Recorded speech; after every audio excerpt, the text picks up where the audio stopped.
hopefully now get the notification up, and then we shall begin. Not that we have already.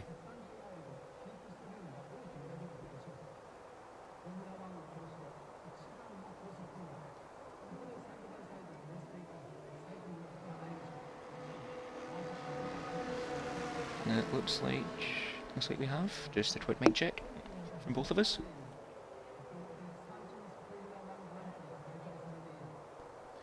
I've got my audio at least, so at least we're good to go from there. Should be fine, I've just included mine as well.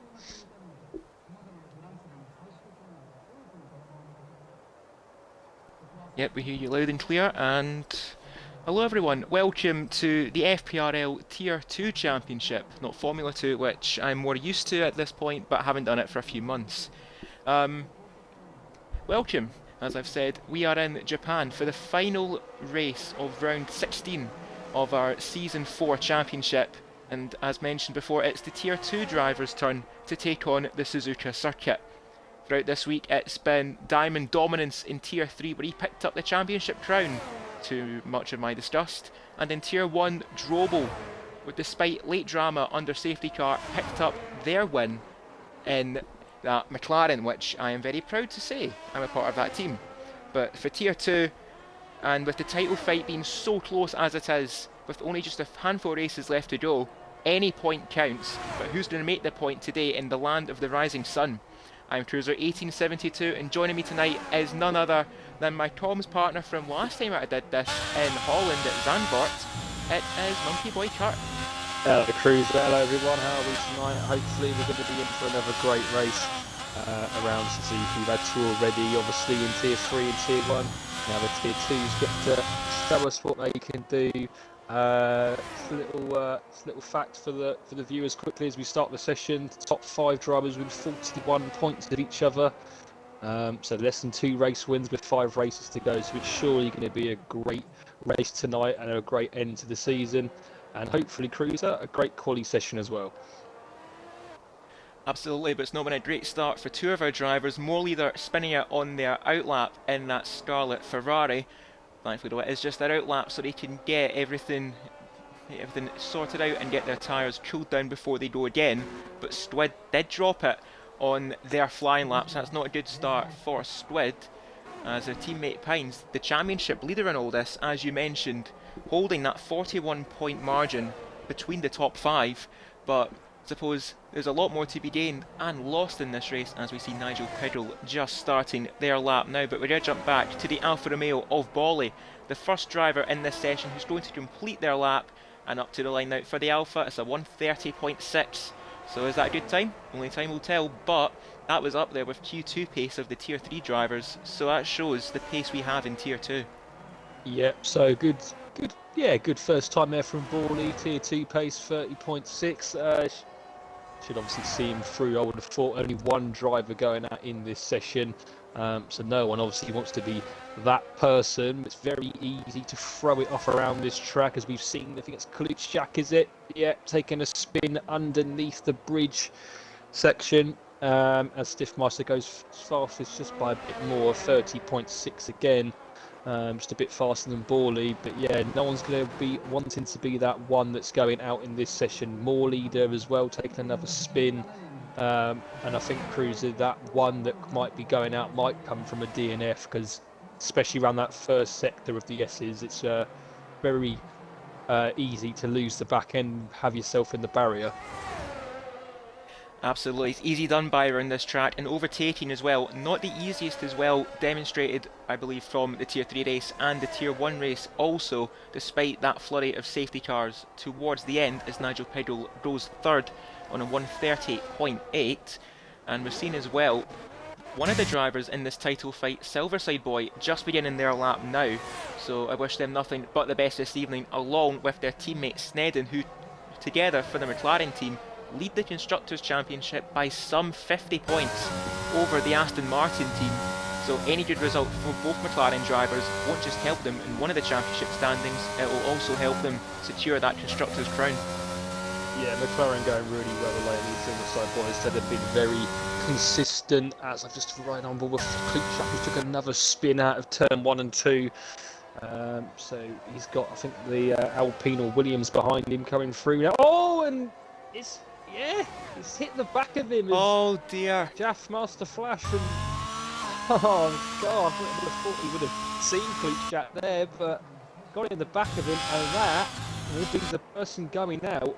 And I think now everyone's just got to get a time in and then retire their cars and they're through to Q2. Very unfortunate for Jaff Master. They made their debut last time out, and oh, more leaders followed him. Just following that with the Ferrari at the exit of the S-curves.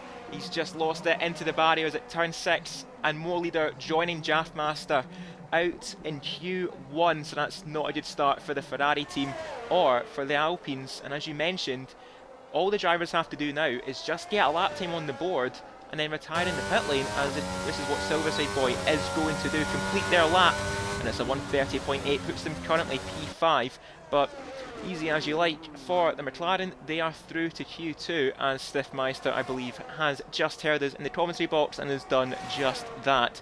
But oddly enough, Nigel Piddle going to start another flying lap, so it seems like he doesn't feel too satisfied with that time. It currently has him in 4th, so he's just wanting to get a bit more improvement in, as we'll stick with Klutz Jack for the time being, doing this Q1 run on medium tyres, which is a bit weird, but we have seen as well that Codemasters have put out a new update that allows you to change your tyre selection throughout qualifying and for the race, and that's a 153 for Klutz Jack. That's not really representative of what the Haas can do, so that's why he's going to go for another lap around this 3-mile track, and a really beautiful track as well. A track that's very difficult to get right, so easy to get wrong, and I think we'll just follow him for the remainder of this lap. Just follow him through the S's section, immediate left and right.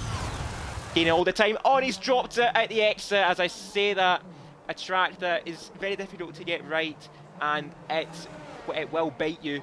And indeed it has for Klutz Jack in the gravel, but thankfully he's not followed more leader or Jaff Master, and will be safe to continue in towards Q2, but that's left his team a bit of work to do to fix the rear wing of that Haas. Yeah, I think Klutz Jack really just needs to get in the pits, and really, I mean, he might want a bit of practice, but I would probably risk it. I just get in the pits and retire the car. You know you're through. Is it really worth the risk of trying? Oh, there's a Nigel Pickle. I think he's come in the pits, is he? Yeah, I think he has. Yeah, not really worth really risking it, really, unless you are really confident with the car around this track. I'd be surprised if we see him go out again now after that mishap. He might just decide to get in the pits, retire, and get himself through to Q2. 3 drivers left to complete their laps. I see Pines and Snedden, 2 of the 5 championship contenders. Obviously, Pines being the championship leader, and Snedden just come onto their laps as well. Balente's just gone into 9th place. But all these 2 have got to do, just get around safely. They can probably go at a snail's pace and still get through. So Snedden comes onto his lap now. Indeed, and we will follow Snedden for their first lap, and probably only lap, in Q1, as you mentioned, the championship, and we have done quite a few times. We should really focus more on the driver standings, which I shall get up in just 1 second. And as aforementioned, we've got IFC Pines leading the way, some 32 points clear instead, and that's a bit dangerous, my friend. Thankfully, does keep it out of the barriers, but he will need to get a lap time on the board as soon as possible. Like we were saying, a 32-point lead that Pines has over Phenom in 2nd place, and only 3 points behind Phenom is Silverside Boy on 141 points. Then we've got Shadows and Snedden respectively on 136 and 135 points. So as mentioned at the start of the stream, any point is a point to be gained, but at the same time there's so many more points to be lost. And as well, we've got 1 more sprint race coming up also, and for all we know, the title could go down towards 3 points, with that 1 point picked up in the sprint. As we'll jump over towards Pines as he will complete their lap now. The championship leader hoping to extend that gap with a purple sector 1 but we know Codemasters, I'm not really sure if they're telling the truth or that is indeed a lie. But what isn't a lie though is the pace that Pines has to offer in these qualifying sessions, looking to pick up another pole position later this evening, up to the line now for the Mercedes, and he's picking up where he left off, a 1:30.3, some 4 thousandths of a second clear of Phenom in second place, and Pines is saying to those championship contenders, I welcome the chase, try and keep up with me if you can. Yeah, 4 thousandths in front of Phenom. Phenom won't like that actually, being that close. That really annoy him actually, but yeah, good lap from Pine. Snedden's gone through the 1:47. He's been going very easy the whole lap, just getting that time in. Personally, I wouldn't be using the medium unless he's opted to have another set in the race. The mediums and hards are going to be the race tyres here. The softs are very, very difficult to manage the tyre temperatures around here, especially after 3 or 4 laps when they get up to their sort of peak temperatures. With so many hard lefts and rights that they just get up to temperature so quickly, and your pressures basically have to be on nil to keep your temperatures on the softs below the overheating points, as we've got our first redemption of the night for drinks from Shadow Cruiser. Old faithful Shadow, thank you very much, my friend. And also, yeah, might as well say good luck to you this evening. Currently sitting in 8th place, feels the need to make us drink on the job, but drink responsibly, courtesy of FPRL. So yeah, we've got to plug the responsible drinking, haven't we? Especially with Don't we just? F1 cars. But yeah, just Snedden to come in the pits and Jacko and Pines to retire. We can get this session over 5 minutes early and get into Q2. Whether or not they are gonna actually retire is a different story. He might be sitting here. Oh, as Snedden's going off road over to where Frost and Senna were in 89 or 90, I can't remember which year it was, but he's going right around. Look, he's doing a bit of rallying. He's probably doing what is it? The Latifi line up at the chicane. There we go. And indeed, there we go. Indeed, Jacko and Pines have got the broadcast on and have listened, so we get a quick end, a premature end to towards Q1, which sees 2 drivers knocked out despite only one possible elimination, that being Jaffmaster, who couldn't get a lap in and dropped it on their initial run, and also Moorleader trying to improve on their lap time following him for an early shower. So only 14 drivers will go through into Q2, which sees Pines and Phenom showing why they are the 1-2 in the championship, some 4 thousandths of a second between the top 2. Junivane as well, some really strong qualifying pace as well in that Red Bull. Not quite too far behind Pines as well, and then we've got Stiffmeister and Bolly in the top 5. Yeah, I mean, I think a few of them, obviously Snedden and Jack, obviously didn't get a clean lap in. They haven't done their best yet, so we could see a few other drivers up there, and who knows, we might have seen a few as well taking it quite easy in Q1, knowing that they were going to be through. Now, obviously, is probably going to be where we're going to see their true pace. Obviously, we've got the likes of Junivane, Phenom, and Pines up there, but I reckon we could potentially see good times, like I said, from Snedden, Piggle, and midfield Maestro as well. Obviously, went out on the hards in that session, so he's got a lot to prove when he goes out, which I would assume this time on the soft compound tyre.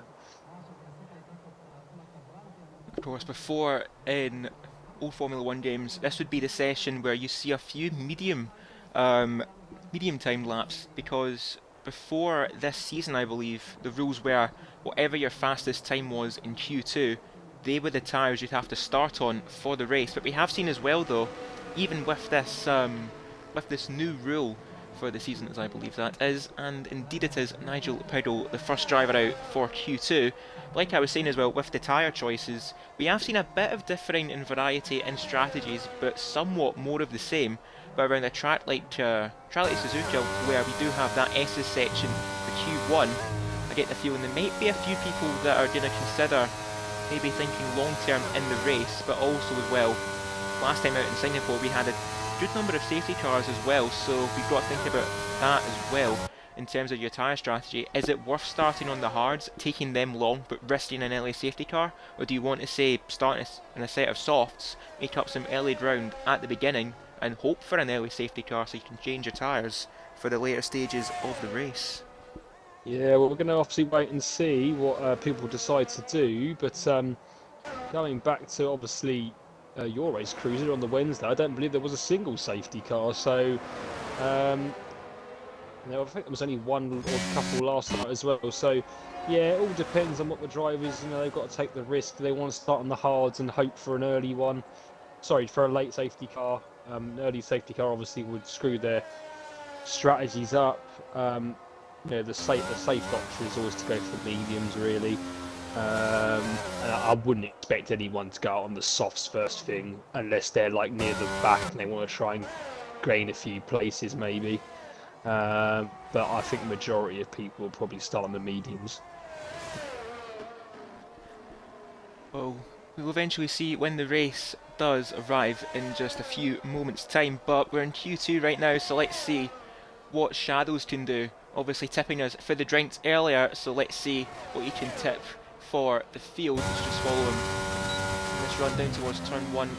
A bit of banking in towards turn 1, so that should help you get the car rotated around turn 1 exit for turn 2, a bit of a tighter right-hander, and then the S's section, turn 3, 4, 5, and then he's just come thick and fast. Turn 6 and then turn 7, very careful on the exit. And indeed Shadows does just that, doesn't light up the rears too much, and just flowing left towards the first of the deadener curbs. Deadener 1, careful not to clout the inside curb too much, and the same goes for the second one, or else you will drift wide and invalidate your lap. And up towards the hairpin now, turn number 9, and now turn 10.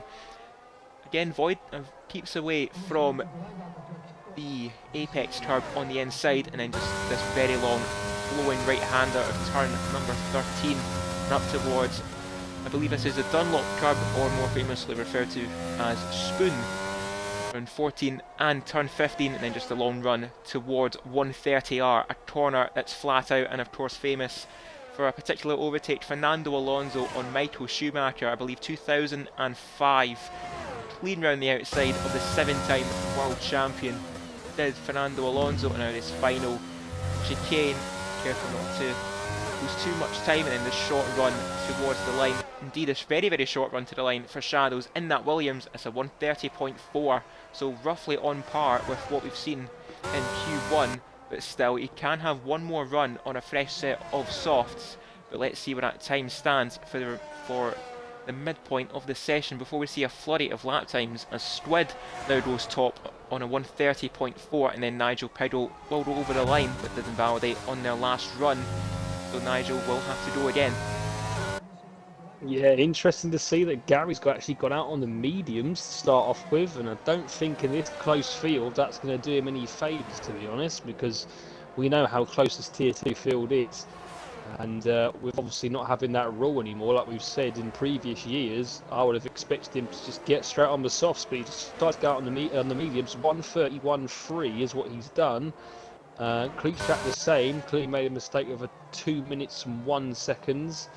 But I have to say, Squid is really starting to impress me lately in terms of quali pace. As I say, that Stiffmeister goes 10th and a half faster. But since from the start of the season, he's really started to improve his quali pace, and he's just doing it in the race now, I think, for Squid. But he's definitely up there in the last sort of 3-4 weeks in qualifying. Who else have we got coming through? I think Belente is going to be the only person that hasn't done a lap yet. He almost loses the back end there, going up the hill towards the left, that sort of uphill left-hander. Got on the grass a little bit there and got a bit wobbly, but he's managed to keep it together. I don't know whether he'll let off now, because he did lose a lot of time there. But a couple of people on their out laps, and still Kynes and Phenom in the pits as Kynes just comes out. But Stiffmeister setting the benchmark at the moment at 30.2, and that is a good time for Q2 in this tier. Everyone's going to be looking at to be around for Sector 2 about a 13.5 or quicker, and that should get them through. Ginny Vane, there we go, again goes fastest with a 30.1. And as well, while we were talking about Valente, Nigel Piddle went what was third place at the time, now P4, also on 130.4. Junivane as well, another driver who does have really strong qualifying pace, but just can't quite put it forward into race pace. And I think Junivane does have a point to prove this evening, because he does show as well a lot of promise, as well as Stiffmeister, and as you mentioned as well, Squid on that 130.4 also. So Junivane just has to put it towards the race, a bit like a few other drivers in this field. But I think once they do that, they could really consider themselves title contenders towards potentially end off this season on a high with a few victories, or maybe even look towards the next season as we draw a yellow flag somewhere in the S's. And I think, and indeed it is, that's Bolly who's just dropped it on the flying lap, also on the medium tyres. So we're seeing quite a similar route that a few drivers have went down, having a set of mediums for Q2, and it doesn't seem like it's working out so far. No, I'm a bit confused as to why they're trying it on the mediums. Maybe they want to save a fresh set of softs for Q3 if they get through, but like I've said before, it's so close, this tier, in terms of pace. I don't really think you're going to get through on mediums. You just got to go for softs and try and get the best lapping you can. Borley, like you said, has already made a mistake, so he might go around again. He might just come in and abort it and try and go for a set of softs. Snedden went through just then on the softs, 30.3, puts himself up into third place. We're starting to see the normal people that have been up there most of the season up there. Pines is on our lap and Phenom was on our out lap, so we've still got those two as well out of the 5 championship contenders to come around. Yeah, Borley into the pits now, and I expect he'll get straight onto a set of softs ready to come back out for his second run. As well in our Twitch chat, say Nigel Piddle saying that they are not a big fan of this track. I definitely phrased that a lot more politely than what they said, but although they are currently up in 5th place, as I believe that's Valente who just went over the line and goes 8th. Don't think Nigel's playing a few mind games here, or he's just trying to pull the wool over everyone's eyes as opposed to their actual pace. And how about that for pace from Pines? A 129.6, half a second clear already of Junivane. And it seems like I said earlier, Pines has welcomed the chase, but who can actually keep up with the Silver Arrow? Yeah, what a time there from Pines. That's just showing his well, not I would say dominance, but I mean, he's only about 20, 30 points ahead, but you know, that's why he's leading the title with times like that. Absolutely cracking time there. That's blew everyone out of the park, and they're going to have a lot to do now to try and beat that. He can do a time like that in Q3. He's most definitely probably going to be on pole position. Phenom then P2. Pines! Oh! And I have to say, Cruiser, that he is famous for doing stuff like this. You're on a down lap. Just take it easy. But no, and he's gone and put it in the wall under the bridge, and even though what a great lap that was, he's going to be starting 10th now. Well, no, even less than that if people go ahead of him. Phenom then goes now pole with the 29.9, but Pines, all he had to do was get in the pits, and he's blown it. Indeed, thrown to a mistake. Oh, and he does say as well, old habits die hard, but Pines has rather thumped the barrier at the exit of the second deadener, at just underneath the bridge. And I think he's going to have to, he might have to get a little bit of a reset going on before the race. And as you mentioned as well, 10th place only for the Mercedes, but he has shown too the pace he has to offer. But also I'm just going to point out here very, very quickly, it's weird seeing someone in currently P1, that being Phenom, but not having their time lit up in purple, which I won't get used to very quickly, but luckily I don't need to, with just under 5 minutes left to go in this session. And I see Pines as well in the chat is rather bemused as to how they crashed, saying that he didn't even touch the exit curb. Well, clearly something happened, or Codemasters just doesn't like you. I would rather say Codemasters doesn't know how to make a game, but we need to play it anyway, and we still play it because why? I think he'll definitely go with that cruiser. That Conies don't like him. But, yeah, we were just talking about what a fantastic lap that is, and to be like 10th now. I mean, yeah, not what you want to see. But obviously now we look at the people that are in the drop zone: Borley, Klutschak, Silverside Boy, and Jacko. And Silverside Boy is now coming around the final corner then. And I think it's going to put him up into the top 10, which is a very good sign actually. Yeah, it puts him P2 up with a 30.1.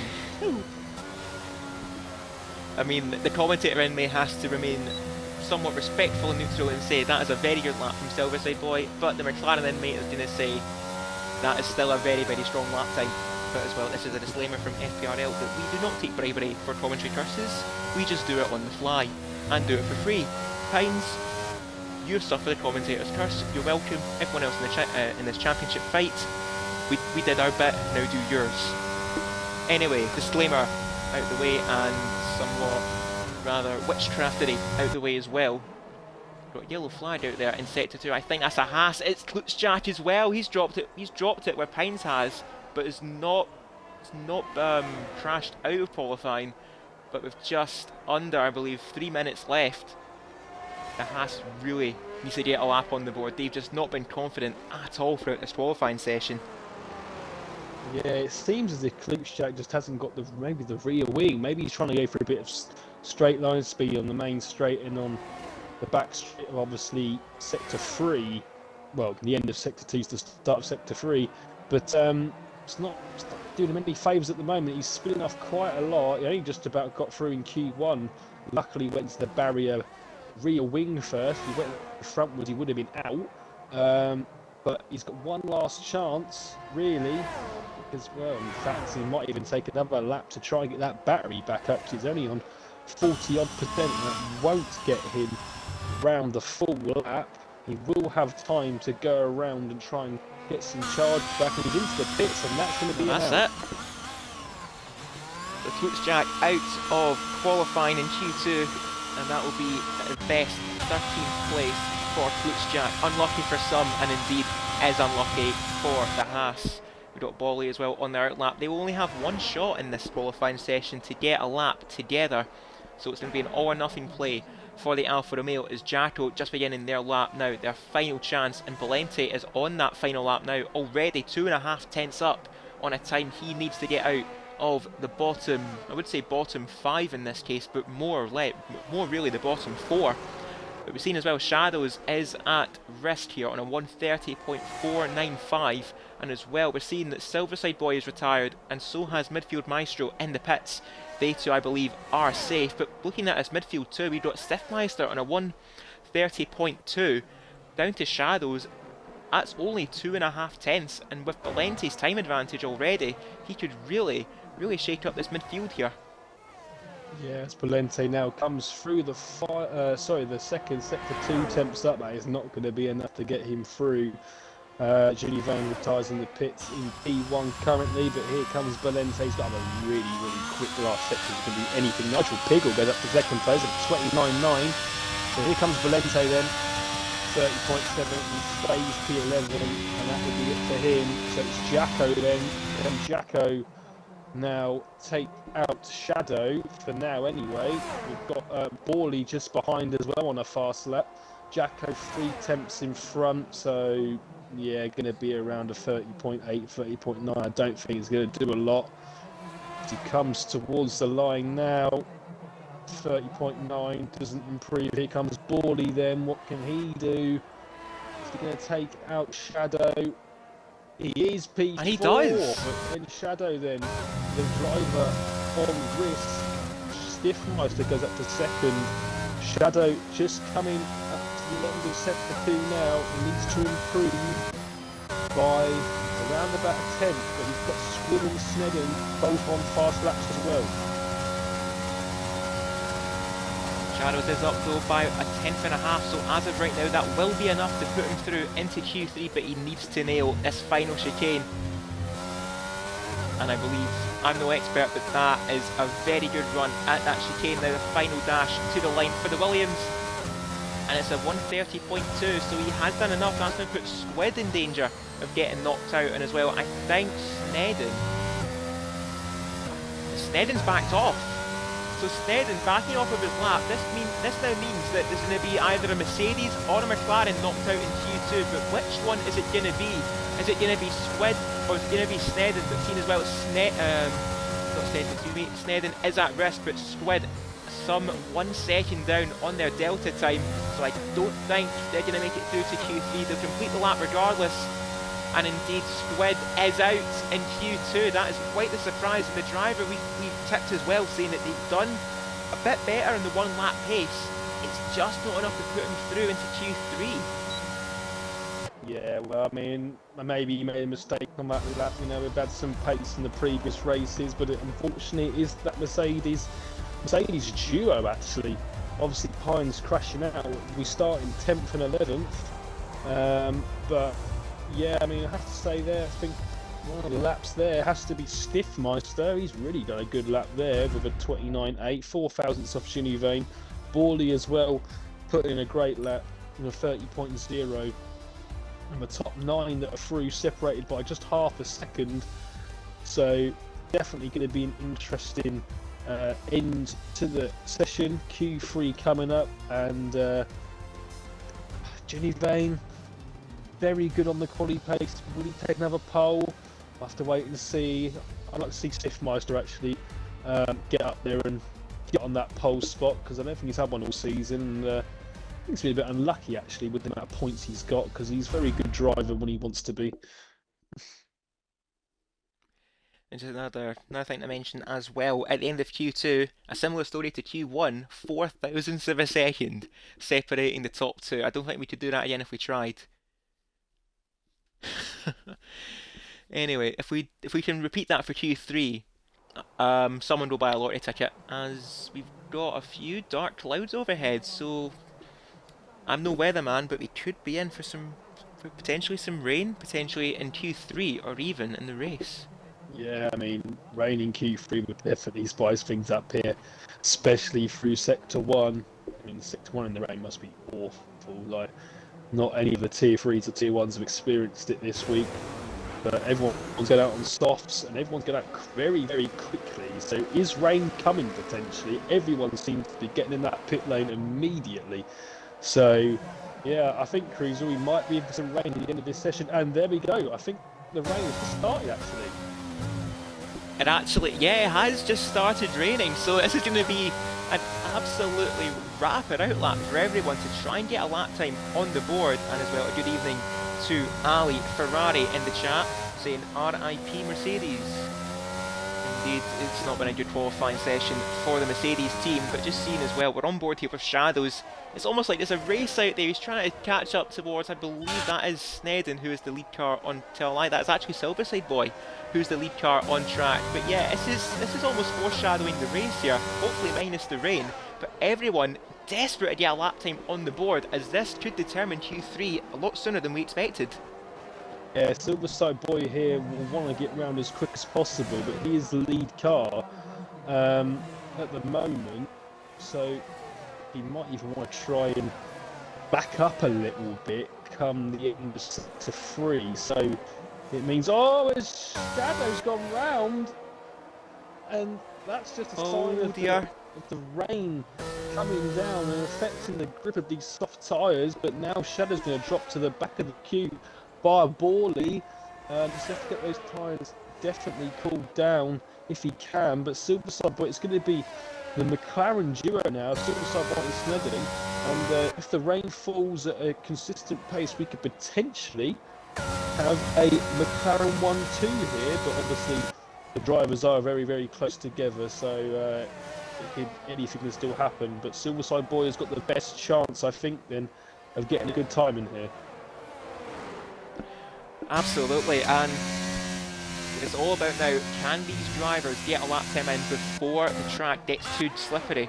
But I'm looking to, Bolly is actually at the end of, not even say at the end of the train, he's actually going to be the last one to potentially set a lap. So Bolly might have been caught napping a little bit here if the track does get any wetter, but we'll just stick with the McLarens up at the front. We've seen Snedden on a 33.9, Silverside Boy on a 33.7 up to the hairpin now for the McLaren, and DRS has been disabled. Thankfully, there's only one DRS straight throughout this track, and that is the start-finish straight. So these drivers will not lose too much time on that run to the line as long as they get the rest of this lap together. And I would say somewhat pedestrian lap, but at the same time you need to be committed.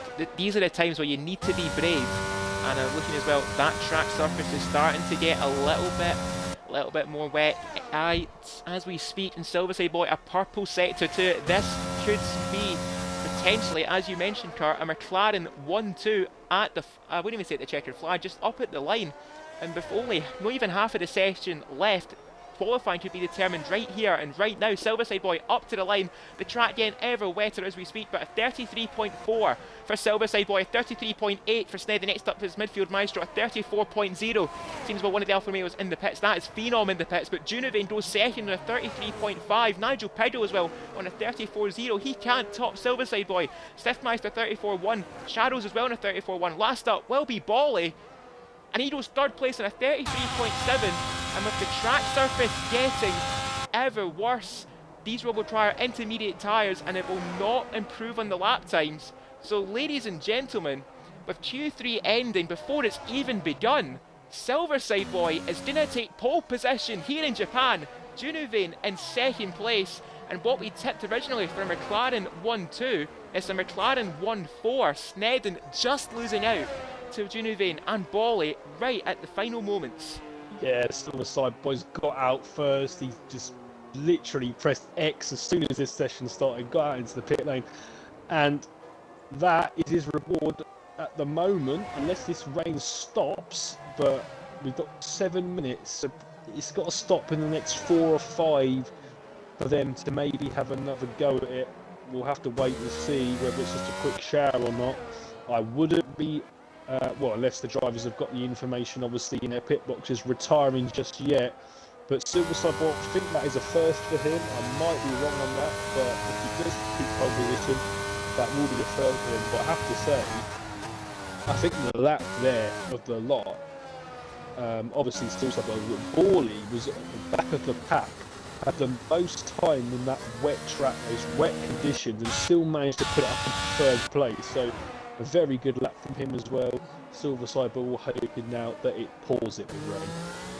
Absolutely, instead, and I think he's just done a repeat of the Latifi line as what you tried to do in Q1, but as well, yeah, I'm going to mention too, Bolly, a really strong lap for the Alfa Romeo, and also I'm going to have a quick look in the chat here, and terrible, sorry about that. I'm going to say as well that Nigel Piddle has basically said to the commentators, do not milk the moment. And as he mentioned, as I was about to mention that, Nigel Piddle, as I went on board with for just a brief moment, lost his front wing.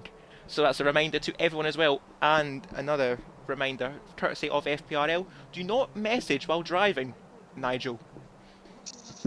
And as well, courtesy of, I believe that is David Lawface in the chat as well, I whisper the immortal words at this point, sod off Piddle. Indeed. Yeah, now I'm terribly sorry, I've lost all professionalism here. And as well, I tried to mention as well, and a hello to Jack Patrick in the chat, saying a brilliant qualifying. Couldn't put it better myself, mate.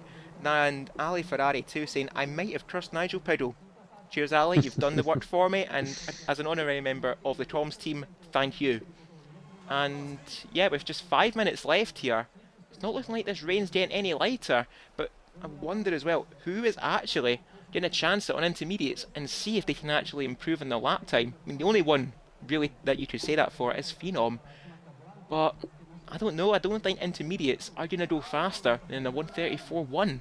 No, I don't think so. They're only about 3, maybe 4 seconds at most off a dry track time, so really the interns are going to be at least 5, 6, 7 seconds slower. So as we are now starting to see the drivers retire, Piggle, Stiffmeister, Borley now retire, I don't think we're going to get any more action out there. Phenom, there's no point of him going out. He's not going to get better than a 34.1 on inters. I think this is going to be potentially an early end to Q3, and as midfield maestro has said in the chat, Gary, yeah, Donna Magnussen.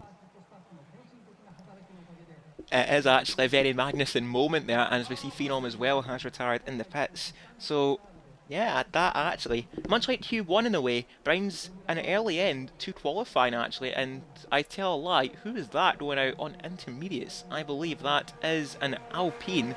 It is indeed of midfield maestro. So I wonder, could this be for potentially a bit of practice later on in the race?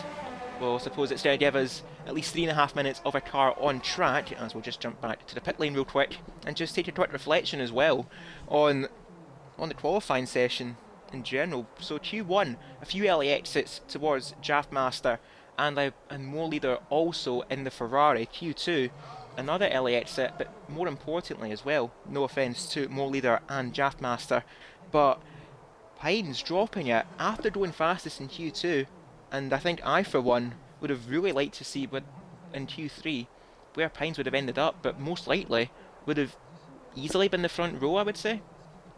Yeah, I think potentially he's showed some pace in the last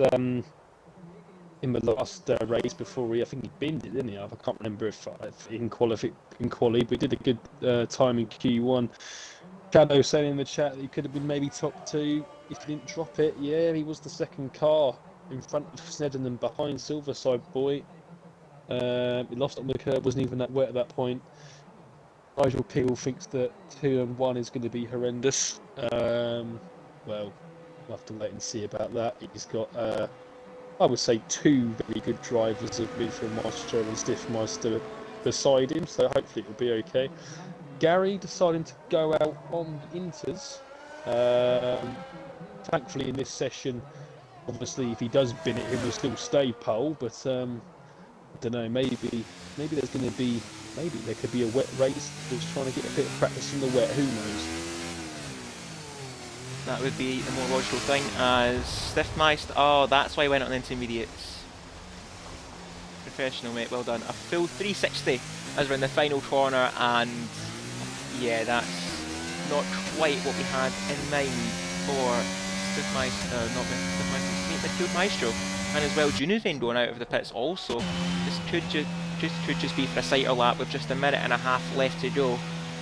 Could potentially be a wet race in store for everyone, so they're just getting a bit of a feel for the track surface right now. And I think judging off of midfield maestro doing a full 360 at the final corner, I think it's nothing more than just a sighter lap for these guys. Oh, there we go. Look, Gary's doing donuts at the hairpin.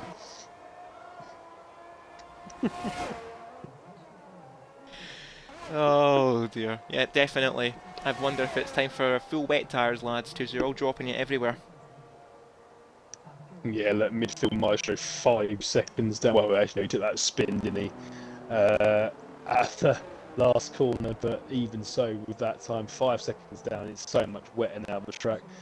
There's no way they're going to improve. This is probably just to get a bit of a like into the wet track. As 37 seconds left, Snedden decided not to come out. He'll just stay in there.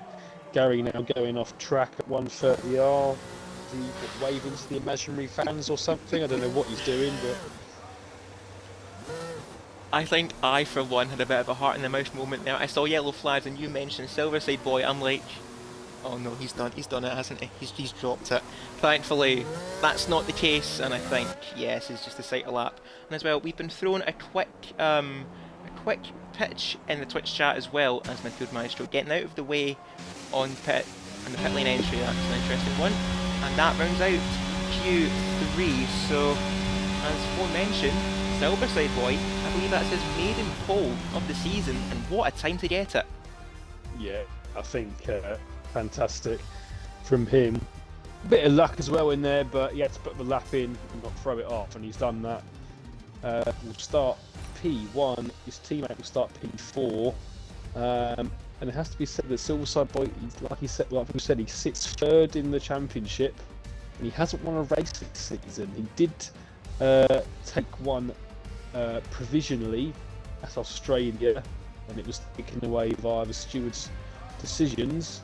But he hasn't actually won a race this season. He sits third in the championship, doing a bit of an object fungus actually in season 2 in Tier 1, where Fungus almost won the title. Sorry, season 3, I believe. We almost won the title without winning the race. So Gary will be hoping to have a great start here. I'm just wondering if it's going to be wet or not. We will soon find out when we get loaded up. Indeed, we will, and also Twitch. Quick look at the Twitch chat as well. Nigel Pidle saying, "What are your predictions for the Abu Dhabi Grand Prix?" I think he's trying to say the Abu Dhabi Grand Prix, of course, final race of the season. So I think I'll throw that over to you first, Monkey Boy Kurt. But as well in the Twitch chat, we've got Le Traumatized in the Twitch chat. Good evening to you. It's a name I've not seen before, and asking what platforms are allowed in this league. Unfortunately, right now we are an Xbox only league, but hopefully, if both Codemasters and EA sort their stuff out, we'll look to branch out towards more platforms, more notably looking towards, I believe it's PlayStation and Steam or PC. But back to Nigel Pidle's question here, Monkey Boy Kurt. What would be your predictions for the final round of the 2022 season? Well, I think obviously Mercedes had some great pace in Brazil. George Russell getting his first win, or class as a double win with the sprint race as well. I think they might go strong. Obviously, they're still fighting, I believe, for the second place in the constructors. I might be wrong on that, but I think it's potentially still possible. But I do feel that Max, you know, he didn't exactly help Sergio out in Brazil. Didn't give him the place back to get the extra point over Leclerc. He's gonna have to, if he needs to, help him out. Whether the Red Bull or the Ferrari, they've both been quite evenly matched. I just really think that Verstappen's done a much better job than Leclerc all over the season in terms of the races. I generally couldn't say really who's gonna get that second place. I would hope Perez. I think Perez probably deserves it for helping out Max in the previous years. So I'd like to see Perez get it, but who knows? I mean, Leclerc's had great quali form, could get on pole and go away and try and get that race win as well. It's gonna be a great race regardless. If I had to choose anyone, I'm gonna say Perez gets second place. And I'm just going to, I would say I was, I was about to say, I'm just going to say, I'm going to annoy everyone and say Max Verstappen dominance.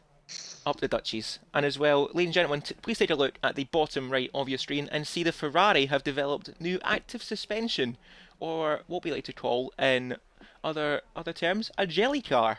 As you've seen, rocking back and forth on the grid, and trust anyone to develop that sort of technology, being being Ferrari.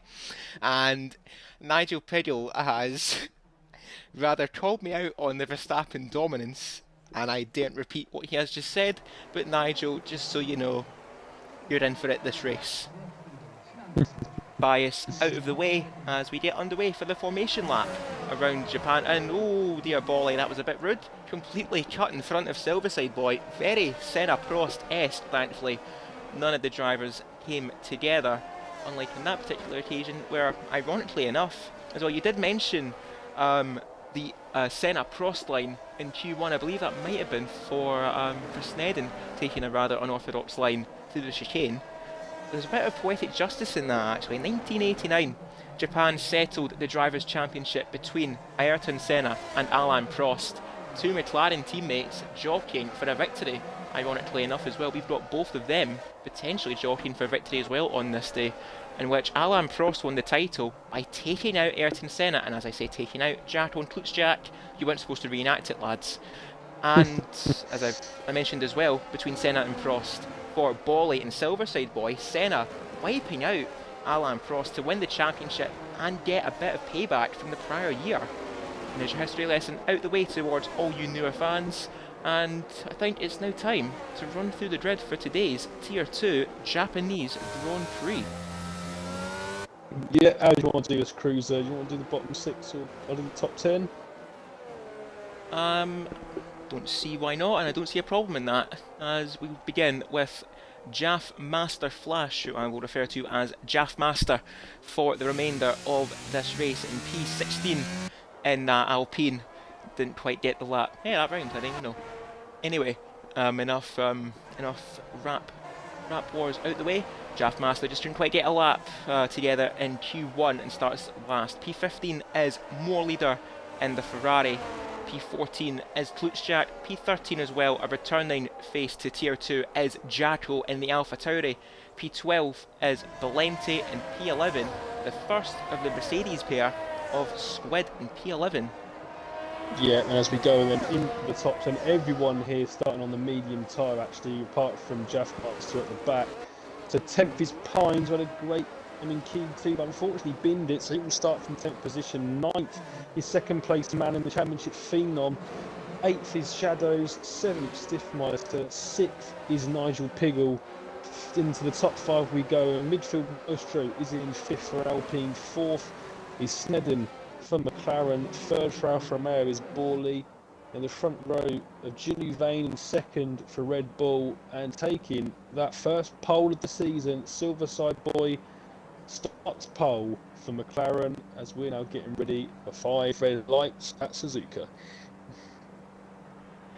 Thank you for that, Kurt, and indeed the Dread taking their places at the start, and Bolly the only driver to mess up their grid box, so that's rather unknown for Tier 2s, but what is now known for Tier 2, it's 5 lead lights, and away we go, and Silverside Boy, an absolute flyer of a start, gets the jump on Junivane, but Junivane challenging in towards turn 1, and he gets the jump on the McLaren, but wheel to wheel here, Silverside Boy forced wide by the Red Bull, but he's going to keep his place ahead of Junivane. A bit of a tap there on the exit, a bit of retribution there for Silverside Boy, but he leads them up the Estes section. Junivane in 2nd, Bolly holding station in 3rd, then we got Snedden, midfield Maestro in P5, Nigel Pidle in 6th, and then we got Stiffmeister, Shadows, Pines and Squid both making up a place off to the start at the expense of Phenom, and approaching the end of Sector 1 now.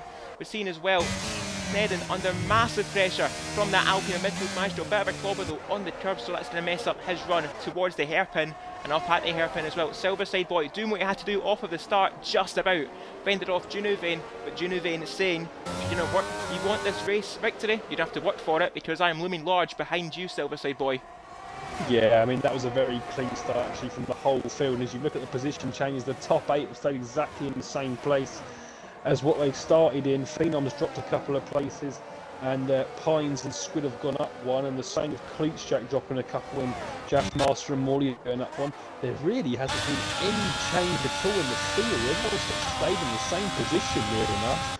And Silverside Boy and Ginny Vane going into turn 1. It was very clean to an extent. There was a bit of a wheel tap between Silverside Boy and Ginny Vane. Ginny Vane almost went round, but he did hold it. Now it's time for Silverside Boy to keep in front of Ginny Vane, that we know that Ginny Vane has got good pace for the monster.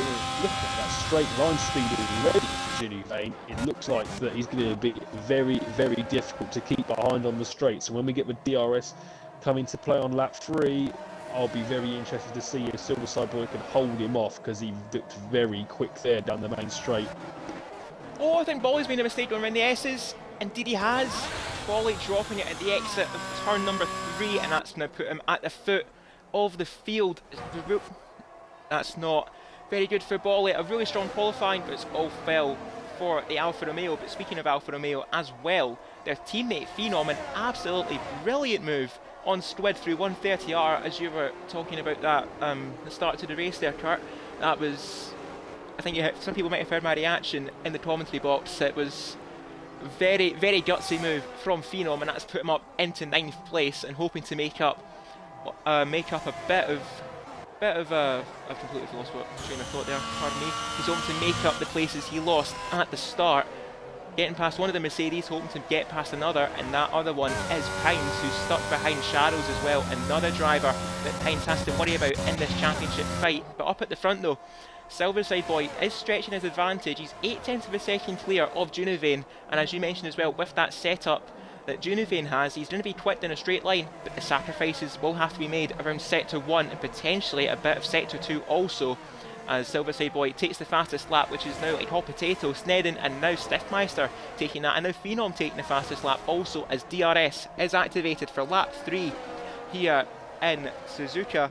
And as quick mention as well in the chat, LWS Yorkie subscribing at tier 1 and have now subscribed for 10 months. Thank you for that, Yorkie, as Bolly picks up a 5-second penalty for corner cutting and enters the pits and exits this race. So that early mistake for the Alfa Romeo seems to have dominoed and snowballed the Bolly's chances of a podium or some decent points this evening, and is now out on lap 3 here in Japan. Yeah, I mean, what a great start this is. And we look down the field, the top 10 separated all less than a second. So we're going to have a 10-car DRS train here. You know, this is going to be a fantastic race if it stays like this. Everyone's on the same tyre as well, so even if we get the safety car, sorry, my screen there, Silverside Boy just seemed to jolt a little bit there, but I think all is good.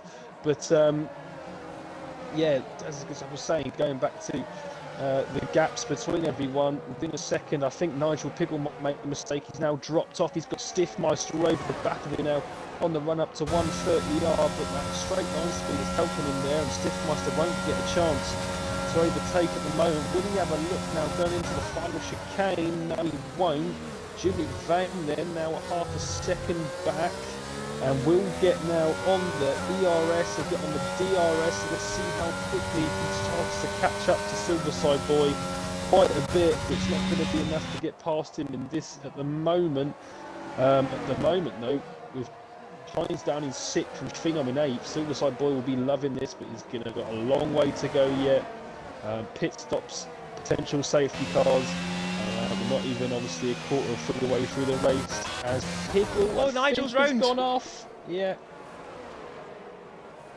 Oh dear, Nigel Piggle doing the same as what Bolly done just a few laps ago, and is now at the foot of the field only with Moira behind him. Oh, and Klutschatz went round as well. Completely missed that there, and Klutschatz, it's just not been their day. They've been dropping it at every corner possible, and I think that rear wing, if it didn't have any downforce before, it certainly got damage, and I think there's been quite a lot of damage inflicted to Klutschatz's race. But up at the front as well, Silverside Boy starting to come under pressure now from Junuvane and Snedden also, and Stiffmeister as well in 4th. We had a bit of a tussle between himself and Nigel Piggle up at the hairpin. So that's now meant that Stiffmeister runs 4th. Hines as well making up places through the midfield as well, up to 5th, getting past Shadows somewhere and all that. In 6th place is the Williams, and we've got Phenom, Squid, midfield Maestro did make a mistake as we were going through that fight with Silverside Boy and Junuvane, who will actually have a look to now as we start lap 5 of 27 in Japan, and with DRS once again for the Red Bull. He's going to close up, he's going to be gaining on the McLaren, but it's just not enough of a straight line there to get past, as we see Jaffmaster setting the fastest lap on the hard compound tyres.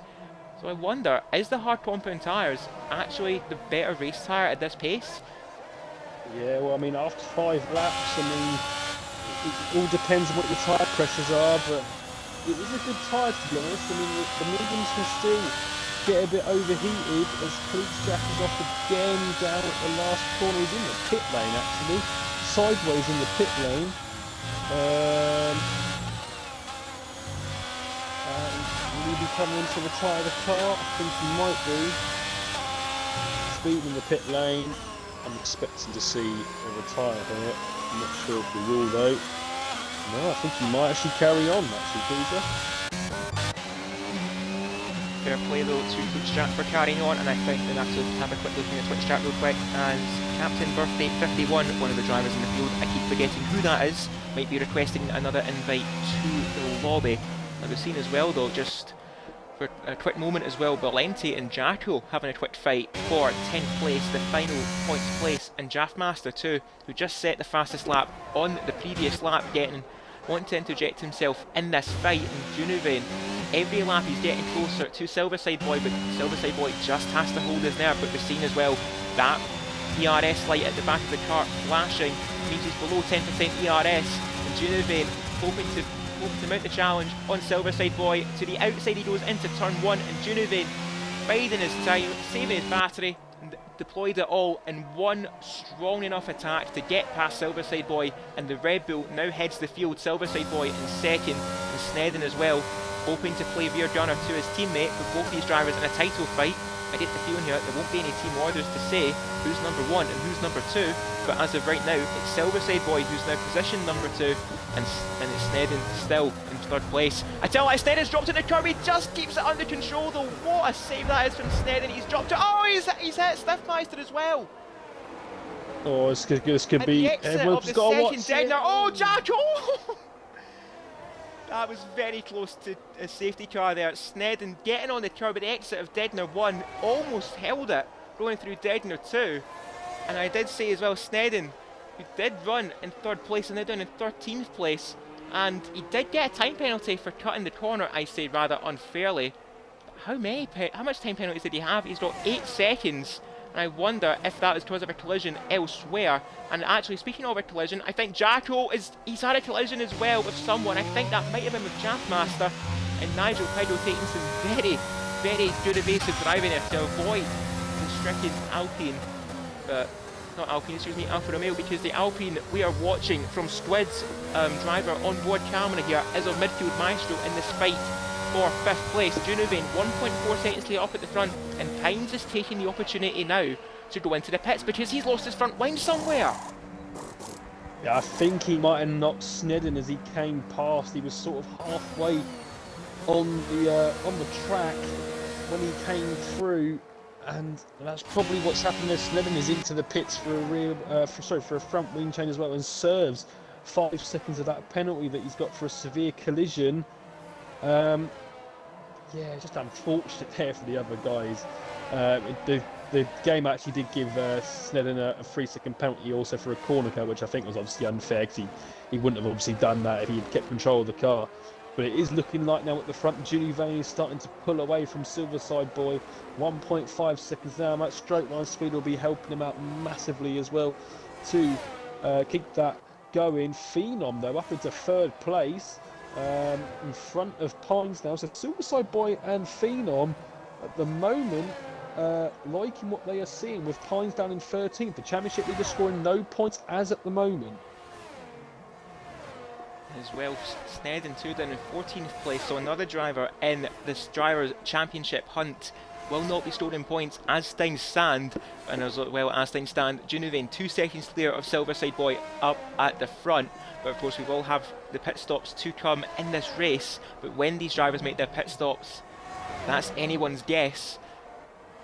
And as well, you mentioned Phenom up in 3rd after that pretty poor start that found himself behind both of the Mercedes and now clawed back to the podium places. Shadows in 4th, and Squid now up in 5th place, getting past midfield maestro in towards turn 1.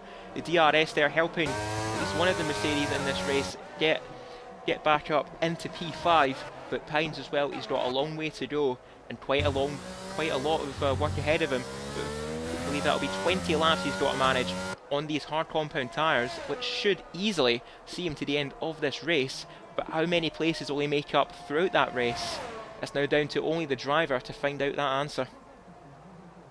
Yeah, I mean, I think actually, Cruz, I don't think Kluchak's actually in the game anymore. From what I can see, I might be wrong, but I think maybe he's meant to retire the car and he hasn't. But I don't know if that's going to be his AI going around for the rest of the race. Any battles on track? I think Jacko and Leader is the closest one at the moment. Is Jacko going for the move on the inside of the hairpin? A fantastic move there. Leader fighting back. They're still side by side as we go now down the hill towards Dunlop, and Jacko still there fighting. Won't get any DRS down this straight towards 130R, but he will get a slipstream if he can get a good run out of the screen curve, which he can. Should. Looks like Morley is using his battery to stay ahead. Yes, he is. So will we see potentially a move into turn 1 as Squid in 5th position takes the fastest out of the 133.1. I believe Jacko will be wanting to size up that move on Mo Leader, get it done as soon as possible as we make our way down the start-finish straight to start lap number 9 for these two drivers fighting over P11 and P12. Jacko gaining with the aid of DRS in towards turn 1, but Mollider just enough of an advantage in towards turn 1 and turn 2 as well. He's parking that Ferrari at every possible point he can in the mid corner to compromise Jacko's exit. Excuse me, and it seems to be working so far to keep Jacko behind and frustrate that Alpha Tauri ever more. But Mollider goes a bit wide though around turn 5. This is Jacko's chance around turn 6. Clean round the outside, and as clean as you like, Jacko up into 11th place. And next up for him is Nigel Pedal, however some 10 seconds down the road. Yeah, that was a class move actually there from Jacko around the outside up the hill. Mollider had to give him space as well and had to be clean, which he was. There's good fair racing there from the two, fighting over 11th place, no points at stake, but still good racing regardless. Draftmaster actually up into 8th now, he's gained 8 places from the start, and Valente after descent gained 5 places, so they're not having too bad a race. I say that, is he going to try and move up around 130 up 50R, and Valente has to go wide, and there's a 3-car battle in there, 7th, 8th and 9th. You've got Valente, Draftmaster and Stiffmeister all in the frame, but I think now Stiffmeister might be close enough for Draftmaster to have a go into turn 1, and thinking about it, would he stick his nose then? No, he won't this time around, and he'll wait for another opportunity. But yeah, another good battle there in front. The 7th, 8th and 9th. It's going back to the front now then. Jimmy Vane 3.4 seconds ahead. Look at Phenom now, right on the back of Silverside Boy. Silverside Boy's ERS light is flashing at the back, so he's down to 10%. So I do think that Phenom's going to have a go at Silverside Boy, potentially up into 130R, or could be on this next straight down towards turn 1 as there's a yellow flag, and I think Jacko's made a mistake. Yeah, as Jacko at the same corner he got past Mollider, dropping it at the exit at turn 6, and Mollider just scoots around the outside of him, and Jacko now back where he started then in 12th, however 8 seconds now behind Mollider, and now Pines is now approaching his, I would say, his first victim on track, but of course every corner can make these drivers fall victim to it, but Pines wanting to make amends off of that earlier mistake in qualifying in this race. It just hasn't went well for our championship leader so far. I get the feeling Jacko isn't going to fight this battle too hard, as Pines almost runs into the back of him on the run up towards Dunlop, and Jacko, I think, rather wisely moves out of the way, and Phenom forces Silverside Boy out of the way there. In towards turn 1, the superior straight line speed for the Alfa Romeo DRS, and once again the ERS helping out the driver, fighting with Silverside Boy, and now Silverside Boy finds himself down in 3rd place. But if he can keep up here with Phenom, he can potentially charge up that battery, which seems to have gone absolutely, I would say, it's gone rogue, but as well it's just been ghosted now for multiple laps as well. He just can't seem to get that battery charged up. No, he can't. He just doesn't get any charge whatsoever. It's just staying underneath that 10% as Jacko comes into the pits, gets a 5-second penalty for speeding, gets onto the hard compound side. We're starting to see a few drivers now come into the pits and do their first pit stops. Midfield Maestro and Nigel Piggle being the first two to make the stop. But I have to say, Jeff Master on those hard tyres, obviously will have to stop later to get onto the mediums, but I reckon at 5 lap time he'll be hoping for a safety car, so he can pit for the mediums and then have a better opportunity to get some good points in the race. Wondering now if we're going to see Phenom and Julie Vane, the gap between those two, come down, or is Julie Vane going to keep pulling away? Snedden gets another 3-second penalty. So yeah, not had the best day unfortunately after that spin for the McLaren driver, as Phenom, Silverside Boy, Shadow and Squid all in the pits. And Julie Vane, no doubt, seeing that, will be in the pits next lap to hold off any sort of undercut. I would imagine so, and Valente now finds himself up in 2nd place, but his battery very similar to what Silverside Boy's was, and Jaffmaster too finds himself up in 3rd, but where, we're going to look as well and see where will these drivers emerge in this race, and we see as well Shadows has actually jumped Silverside Boy in the pits. Don't know how that's happened, but I think Silverside Boy and just didn't get a good exit from his pit box, and that's allowed Shadows to jump him somehow in the pit lane. Oh, I would imagine as well though, because the Williams pit lane or pit box is so far down this pit lane, I wonder if that played a part in Shadows getting the I would say undercut as well done on Silverside Boy. But as well, but as you can see, watch Junuvane will do. He's just exiting the Dunlop corner now, and I think it's a no-brainer for what this Red Bull will do. And knowing the pace that the Red Bull team can perform their pit stops, he'll be in and out on a fresh set of tyres in absolutely no time, and should find himself comfortably ahead of Phenom, who's now down in 4th. Yeah, I mean, he might pit this lap. I mean, you would have thought he'd pit this lap. He might even try and leave it a couple more. But no, he is going to pit this stuff. I was thinking maybe he'd leave it a couple more until that undercut was near cut off to then come back and still get ahead. Maybe get a bit more fresher tyres on the hards. But no, he does come in now, and he should come out just in front of Phenom, about 4 seconds ahead. Valente comes into the pits. Jaffmaster will take the lead, but only for now, for another 3 or 4 laps until he comes in. But here comes Junuvane.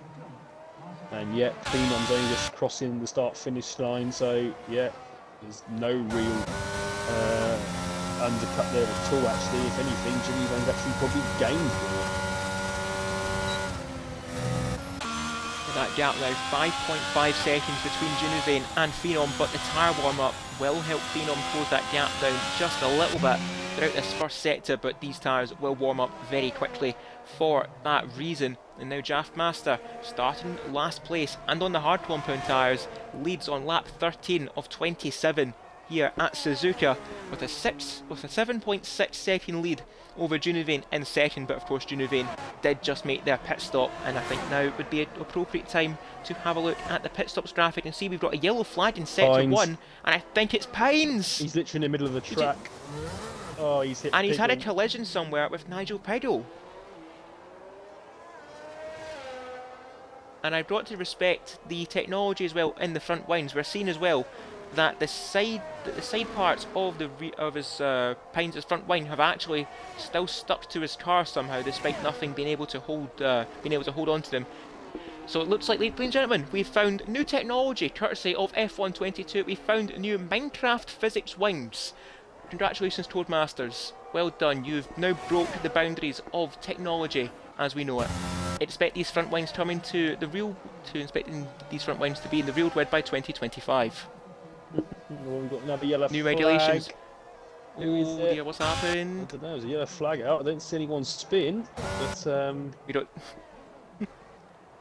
We got too distracted. No, I got too distracted to talk about the new front wing setup, and we see Squid as well. Try and get past Silverside Boy to the inside doors of Mercedes, but Silverside Boy has said, not today. I've had that happen to me a few times in this race, but I'm not having it happen to me once more. Squid has to find another way to get past Silverside Boy in this fight for P5. But I think Silverside Boy, despite getting that pole position, their race setup, it just hasn't quite worked out the way that he would have hoped to. yeah, no, I don't think it has, obviously. And Piggle and Pines both in the pits again. I think Pines is having an awful race by his standards, and it's only going to mean more for Phenom and Silverside Boy, who are second and third in the championship, to catch up. Shadow also up there in 4th position in the championship. He will gain points as well. It's going to be an extremely tight championship after this race if the positions stay like this, and we're going to be in for a great last 4 races in this tier 2. Like I say, if it stays like this, we've still got just under half of the race to go. But I was wondering now when Jaffmaster, who currently holds the lead, is going to come in.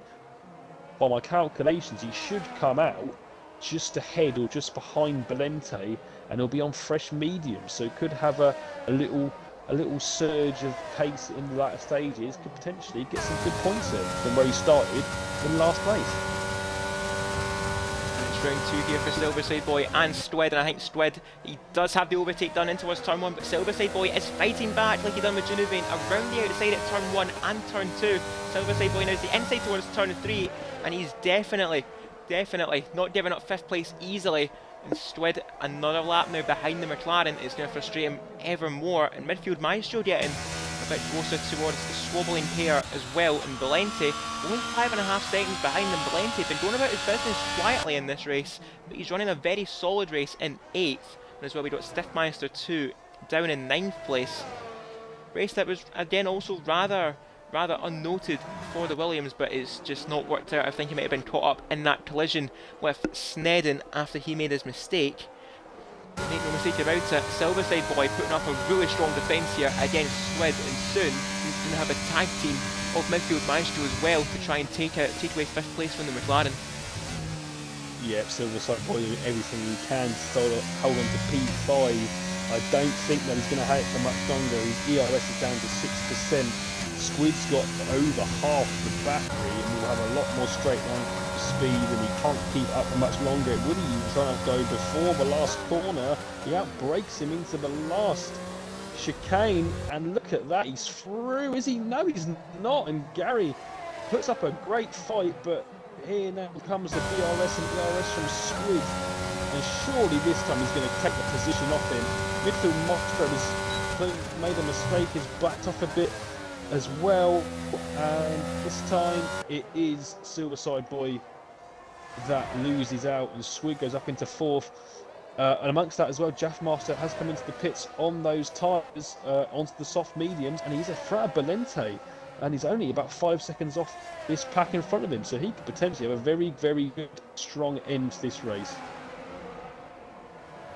Indeed, Jaffmaster one to look out for in the later stages of this race, and Squid very much a case of deja vu, and also third time lucky for the Mercedes, who now finds himself up in 4th. And Silverside Boy, despite losing that place, is still in P5 after Jaffmaster made the pit stop, and as well as you mentioned, Kurt, only 5 seconds behind this group, and as well next up for Jaffmaster is his teammate for this race, Midfield Maestro.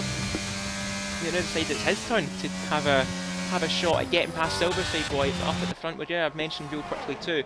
Junuvane, despite making that pit stop 1 lap later to Phenom, has maintained that 4-second lead over the American in 2nd place. And we've got Shadows as well, a very strong recovery too for Shadows. They did say they got caught out by the qualifying, but they've made up for it in the race and is now in 3rd, and now Squid some 4 seconds off of the podium. And I think Silverside Boy can now finally use this as a chance to maybe charge up that battery, and maybe use Squid as a bit of a total, if you will, just to try and catch up to this group. As thank you Goldmasters for giving us a brilliant shot of the driver's helmet as we go around possibly one of the best set of corners in motorsport. Anyway, thank you Goldmasters, you've sorted that out, and now we can get to see the McLaren try and keep up with the Mercedes here through the S section, and Midfield Maestro is also looming large. And what is going to be a familiar tale for Silverside Boy in this race has been defend after defence for Silverside Boy, and it seems to be that every one that he's had, he just hasn't quite had the answer for, and that ERS battery is probably the culprit for that. Yeah, that's it. And look just at the front again, Phenom and Junuvane, the gap's not really changing, it's still 4.1, 4.2. Junuvane doing what he needs to do. I'll tell you what, to spice this all up now with the safety car. The field is really very spaced out, apart from maybe 4th, 5th and 6th here between Squid, Silverside Boy and Midfield Maestro. Apart from that, it's a very spaced out field, and I think a safety car here would be spice things up a lot up. I mean, it'd be very good for people like Snedden and Pines who are outside the points at the moment. But Junuvane, he is, you know, we've said before in the past that he's very good at qualifying, quite always put off in the race. He did win a couple of weeks ago, and I have to say he's at the moment doing a very solid job in P1 at the moment. Once again, he's getting that race pace and that race strategy a lot better lately, and it's shown in the recent results. And this will actually put him up into around, I think, near the top 5 in the championship as well if he continues to win. And we do have someone off, and it is, I think it is Stiffmeister. Yeah, it is the Williams down in 9th place, but he will keep hold of 9th place. There's so much of a gap between him and 10th place Jacko. Yeah, 9th place only for Stiffmeister, and I think it's going to be a pretty lonely end for one of the Williams at least, and as well Jaffmaster really starting to close that gap now between himself and midfield maestro. 3 seconds behind his teammate, and his teammate is still behind Silverside Boy. As I mentioned as well, a familiar tale for most of these drivers in this race. Silverside Boy being a very frustrating driver to overtake, but he is doing a good job at least of damage limitation in this race. And up at the front though, as we say, Molly that move out the way of the leader Junuvane. Still, this gap at the front, 4.1 seconds, it's been relatively stable now for these last few laps. And I do think as well, you did touch on the subject of a safety car. It will definitely set off, I believe, a domino effect or a chain reaction. Every driver will have that thought in the back of their mind of what if there's a safety car, but that's all it is for now. It's indeed a what if. Midfield manager, I'm sure, is imagining, what if I could be in 5th place? I could be trying to catch after squid at this point. Well, hopefully, for midfield maestro's case, he can make that what if possibly become a I am, but it's just not quite an I am in this occasion for midfield maestro, and he's still down in 6th place. And even with that battery advantage over Silverside Boy, he's just not close enough to get that move done into turn 1, which seems to be a very popular overtaking spot in amongst this field. Yeah, it looks like certain drivers like Squid and Junuvane have clearly got less wing on their setup, and that's allowing them to get past on the straight. It looks like midfield maestro probably is running a bit more wing like Silverside Boy is, and that's why he's finding it a bit more difficult. I think a few drivers are probably actually getting a bit caught out with the setup around here. I know I was one of them on yesterday, thinking that you need a lot of downforce obviously for the first sector, but the straight line speed, especially down the back straight towards 130R and the main straight, really do help if you've got a bit more miles per hour. So maybe that's what's affecting Silverside Boy, why he hasn't been able to keep up as much as he has been. As I say that, I think Shadow is actually catching up to Phenom, so he could potentially have a back to 2nd and 3rd in the next couple of laps. It does look like Phenom is dropping off to Junuvane as well. It's now up to 4.7, 4.6 seconds the gap. Of course, Junuvane is catching up to a few lapped runners, getting past Mo Leader as well just a few laps ago, and is now slowly reeling in Klutschak in that Haas.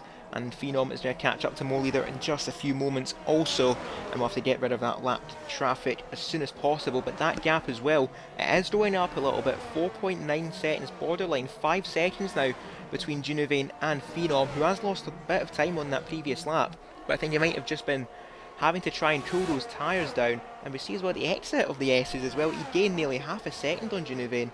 So it looks like both of these drivers here are starting to struggle a little bit on their tyres. Let's have a look at the tyre graphic really quickly and see Phenom is actually on the older set of tyres, of course, making that pit stop 1 lap before Junuvane to try and initiate an undercut on the Red Bull, but just didn't quite have enough of a margin to it.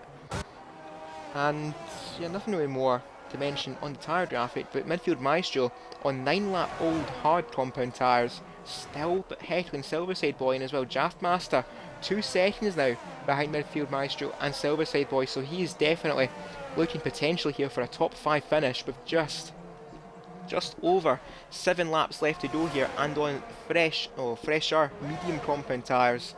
They're definitely, from what I know at least from the tier 3 race, they are the tyre you want to be on at the end of this race. The superior grip you have through the S's section can make up so much time, and if midfield maestro hoping to make up for lost time. Silverside Boy now 3 seconds behind Sweden at one point. It was just marginally, as we got a yellow flag somewhere and down this main street. I think that is for Mo Leader just getting out of the way of the lead runners.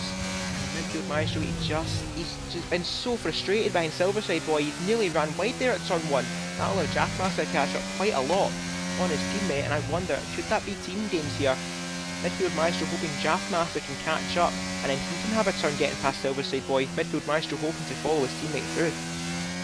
Yeah, I saw it again. Midfield maestro just hasn't got the straight line speed like the other drivers have had to get past Silverside Boy. It's going to definitely be frustrating him. He now dropped about a second behind, and his teammate, like you said, Jaffmaster now within 1.1 of midfield maestros. We could have a three-car DRS train in a moment.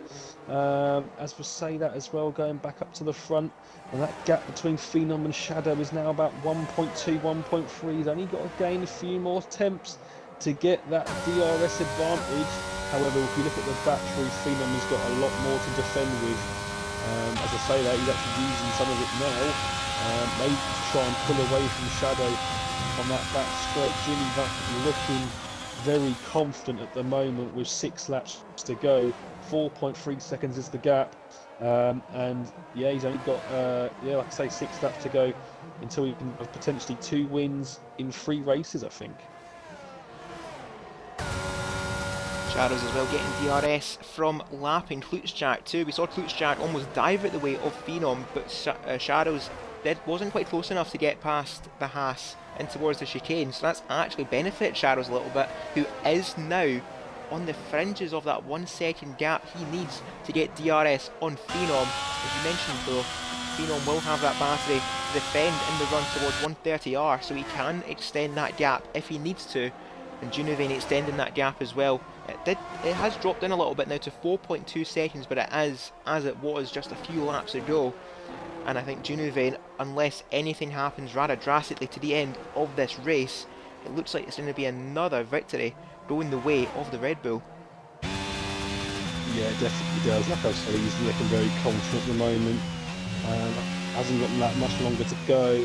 The guys down out the front, Snedden and Pines, that want a safety car, but it has to be said, the driving overall in this race has been fantastic, really, from the Tier 2s. We've only had one retiree, and there is a yellow flag in Sector 1, Nigel Pickle taking a little spin.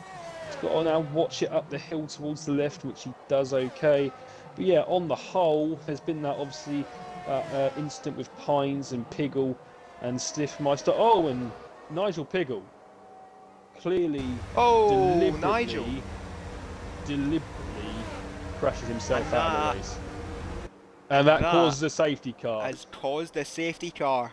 Yeah, that's very controversial. I got that as well. I'm going to clip that. That was definitely deliberate. Well, one would argue here, we all know about controversial endings to races, and Silverside Boy, he got a 5-second penalty somewhere. I think it might have been for speeding in the pit lane. That's going to lose him a ton of time here. He's going to be out behind midfield Maestro, but is he going to be ahead of Draftmaster? I think he does. He just has enough of a buffer between himself and Draftmaster, and as well, when that safety car came out, Junivane, Phenom and Shadows had just enough time in hand as Stiffmeister gets a time penalty for speeding in the pit lane. And I think we all know, quite a controversial ending to a race. Cough cough, Abu Dhabi 2021. And we're in for a bit of late drama as well here in Japan. We're going to have, I believe, a 3-lap dash to the checkered flag. And when I did say Junivane had this victory in the bag, I might have been forced to eat my words, as what's happened? Has the race just ended? No, we are still 23 out of 27. I believe you have been booted out of the session, if I'm correct. Oh, okay. I mean, I don't know. Well, 10 points to Gryffindor, question mark, if I did get that correct, as Silverside Boy has, I believe he's actually echoed your comments. What has happened here? So we see Junivane going in the pits also. Being on a very late call into the pits as well. He thought about staying out, but he knew the advantage of fresh softs was just going to be too much to not fight about. And yeah, we've seen out the top 4 in the pits. Eagle changing onto a set of softs. Shadows, Phenom and Junivane all going to be on a set of softs also as we leave the pits, and will catch up to the back of the safety car. Yeah, no, it's kicked me out, mate. If you can ping me a invite, it's definitely kicked me out. Oh, we love you, Cody's. We do. Oh, Cody's, we love you. Also, Piggle saying that. Ooh, okay. I mean, that's what it looked like from what I saw briefly. But yeah, no, if Piggle's saying that he's got on the curb and it's thrown him off that direction, then fair enough. He can send it to me, I will obviously apologise if that is the case. It just looked like that from what I saw, but if it's not the actual the case, then fair enough, Nigel. I will obviously, if you send me that, I'll have a look at it. But yeah, that's just what it looked like from what I saw. Yeah, will send me that invite, right? I think I just sent it over to you there. If I need to send another one, I'll do that very quickly.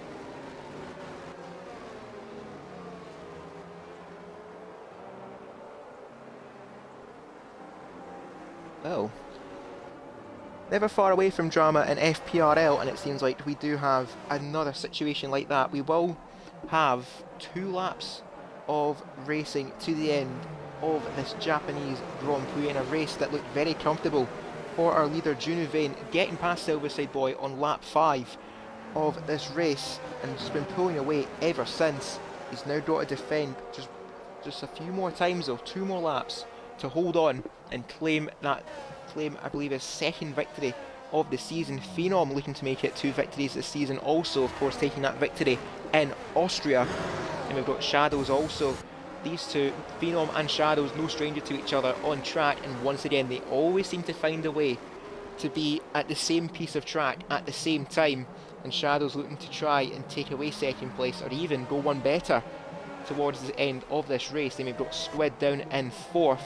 Midfield Maestro couldn't quite get past Silverside Boy on track, but Silverside Boy did pick up a 5-second penalty in the pits, and that has now meant that Midfield Maestro has finally seen the rear of that McLaren and has now got Squid for company in that fight for 4th. Then we've got Silverside Boy in 6th, the pole man just been falling down the grid as well, but Jaftmaster as well started last and is now up in 7th place, so he has been a very quiet individual in this race, gone about his business in this safety car, although just a few laps too late.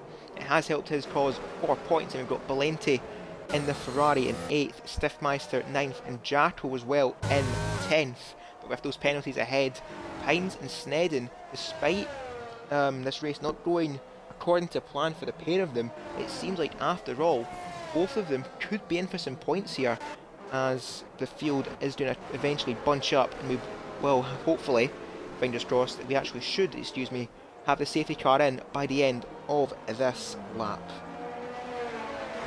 Yeah, I'm back in now. I don't know what the hell happened on my screen. Literally, the race ended, and I got booted out. But yeah, back in now.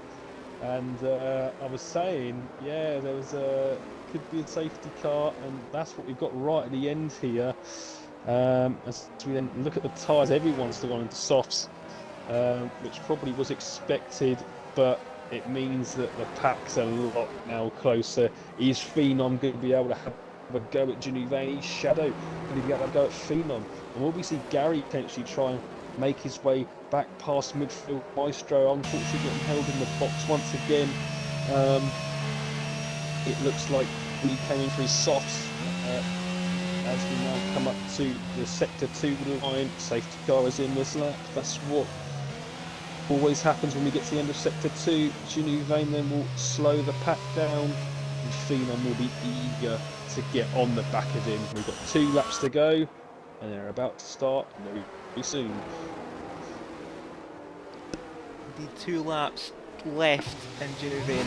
Now he decides when we go exit of the chicane, and I get the feeling it's going to be right at the final moment he can, and indeed Junie Vane has started the field, and we've got 2 laps left to go here in Japan, but it's Phenom looming large in that Red Bull's rear view mirror, but he's just not close enough in towards turn 1 to get that overtake done. Shadows hold station in 3rd, then we've got Squid, Midfield Maestro and Silverside Boy.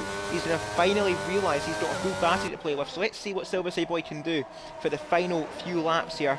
And as well, with his championship rival Pines still down currently in 11th place, any points that Silverside Boy can pick up, as long as Phenom and Shadows in this title fight, is going to help them drastically going in towards next week at the Circuit of the Americas. But Phenom doesn't want just 2nd place, he wants the full lot, 25 points he wants, and he wants to get past Junie Vane as soon as possible, because Shadows is really threatening that Alfa Romeo as we make our way up to the hairpin for the 2nd to last time. Junie Vane still has that barrier between himself and Phenom at half a second. Shadows is still in third place, and now Squid looking to get involved in this fight up at the front as well, but won't have any DRS for this run to the checkered flag. Of course, DRS takes 3 laps to activate.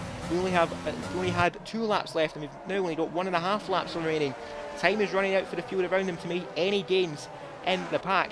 But Junuvain as well, time is running out for anyone to make a challenge on him, and he will be hoping that time fades away into nothing very, very shortly. And making our way up towards 130R, he still holds that barrier of 0.4 of a second between himself and Phenom in second place. Phenom, I'm sure, is wanting to get rid of that battery as soon as possible, put it all to good use as Junuvain starts the final lap here in Suzuka with 4.5 tenths clear of Phenom in second place, and that straight line speed advantage as well of that Red Bull is helping him keep ahead of the Alfa Romeo. And then towards turn 1, Junuvain does have enough in hand, and Silverside Boy trying to repeat. This is a bit of his party piece as well. Around the outside at turn 1, it's just not helping him get past midfield Maestro, and Junuvain, he's almost there. He's got just under 2 sectors left to go to pick up that second victory of the campaign.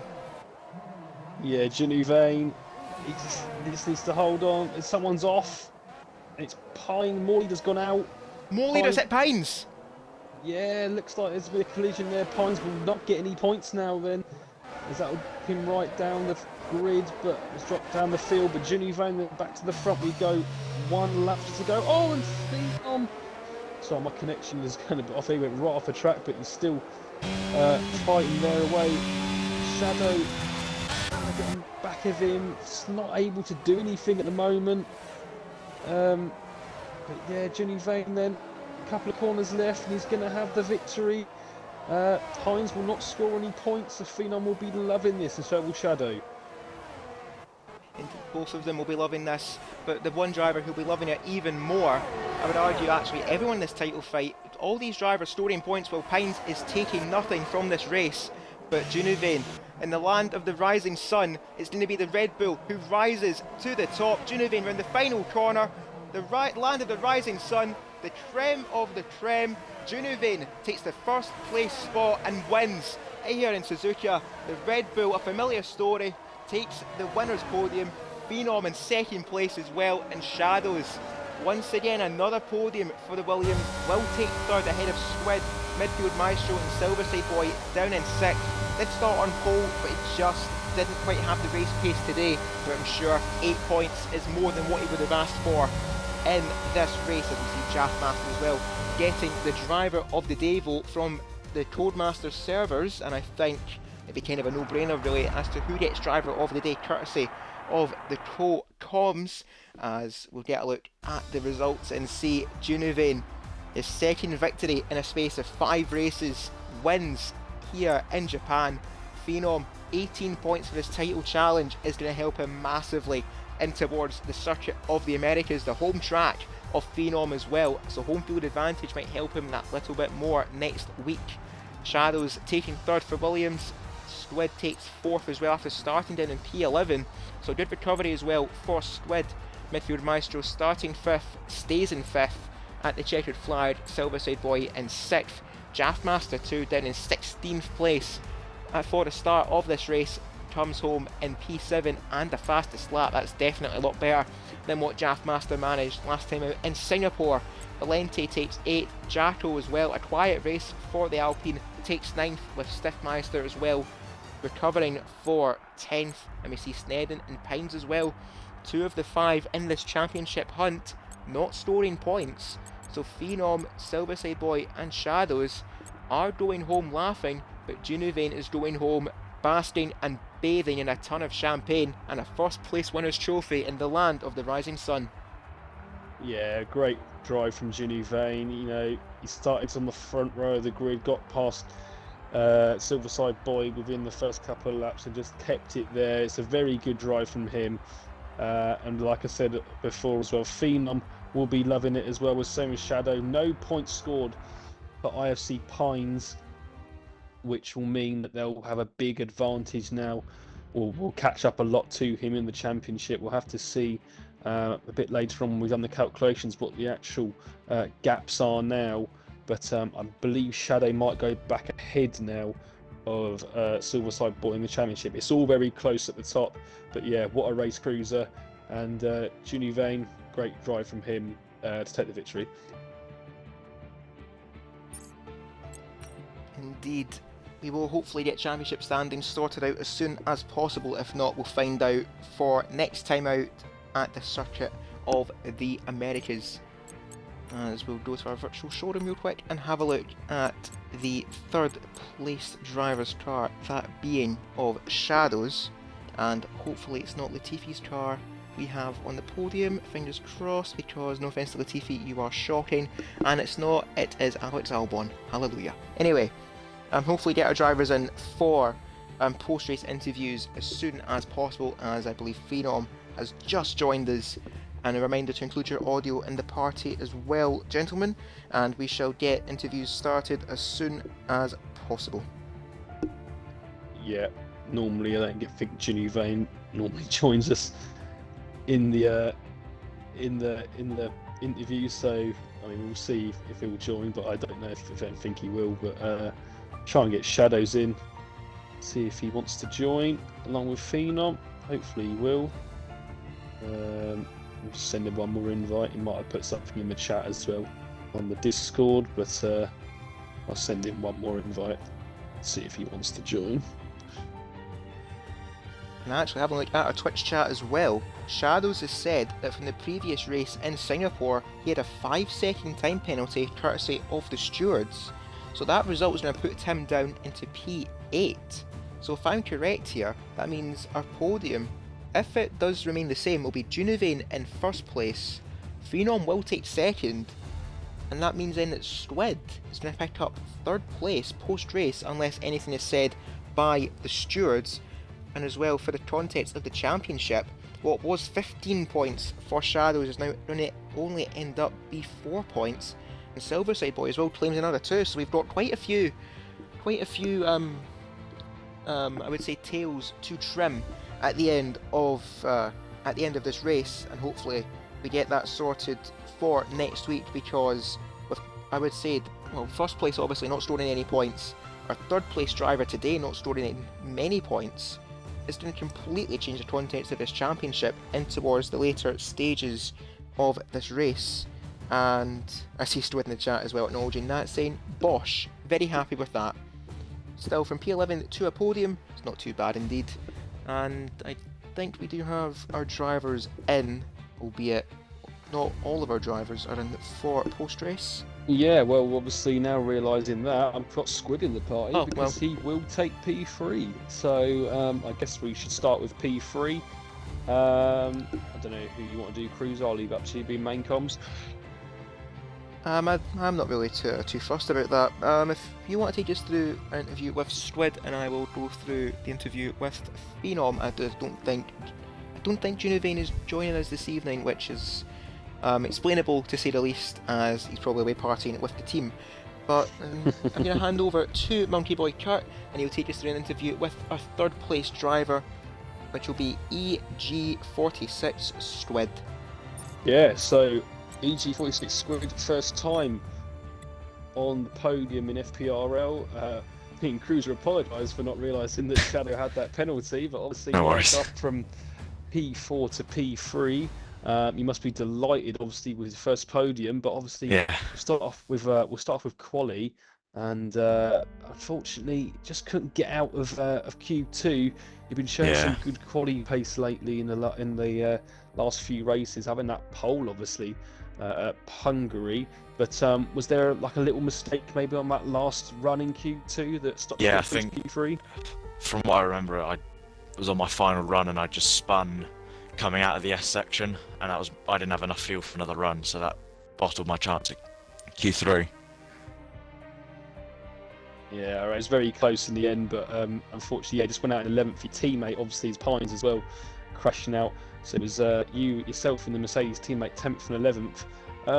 I have to be honest. I mean, we didn't really see a lot of you in the race. Really, just kind of seemed to have a good, solid race and managed to rise up the field. It was a good little battle with Silverside Boy that you had earlier on as well. Talk us through that. Was that a good one to go through?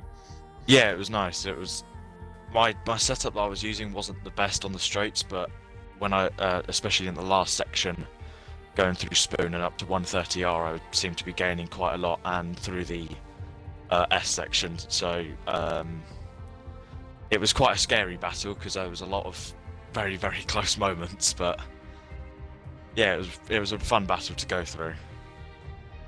Yeah, and obviously then that late safety car, everyone coming in for those soft tyres, mixing it up at the end. Will you ever take that P1 and try and hold on to it for 2 laps?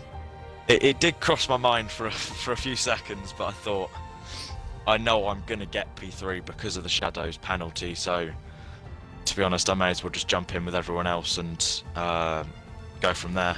Just try and hold my position. Yeah, well, obviously you come away with that podium due to Shadow's penalty, so well done on that. Your first one in FPRL, hopefully some more to come. Yeah, hopefully. Even better, hopefully, for yourself. I'm going to hand over now to Cruiser, who's going to interview second place Phenom.